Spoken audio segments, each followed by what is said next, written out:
ஒரு விதை வந்து தன்னை ஊன்றி நிலைநிறுத்தி ஒரு செடியாக வளர்கிறதுக்கு, ஒரு மரமாக வளர்கிறதுக்கு நிறைய புயல், காற்று,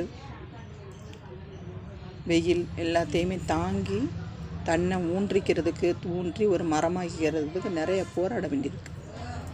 அப்போ மனுஷ வாழ்க்கையில் எவ்வளோ போராட்டங்களை சந்திக்க வேண்டியிருக்கு. அதுவும் ஒரு பெண் வந்து தொழில் ஆரம்பித்து அதில் முன்னேற்றம் காணணுன்னா நிறைய போராட்டங்களை சந்திக்க வேண்டியிருக்கு. நம்ம சுற்றி இருக்கவங்களும் நம்ம ஹெல்ப் பண்ணணும். நம்மளையும் நம்ம நம்பிக்கையோட ஒவ்வொரு நாளும் நம்மளால் முடியும், சாதிக்க முடியும், நம்மளால் முன்னேற முடியும், மனத்தளர்வுகளை நீக்கி அந்த ஒரு மரம் எப்படி தன்னை நிலைநிறுத்திக்கிறதுக்கு போராடுதோ அதே மாதிரி நம்மளையும் நம்ம நிலைநிறுத்திக்கிறதுக்கு, அந்த தொழிலை நிலைநிறுத்திக்கிறதுக்கோ, நம்ம பசங்களை வந்து வளர்த்து நல்ல பொசிஷனில் கொண்டு வரணும், அந்த குறிக்கோளை நம்மளை நிலைநிறுத்திக்கிறதுக்கும் நிறைய போராட்டங்களை சந்திக்க வேண்டியிருக்கு.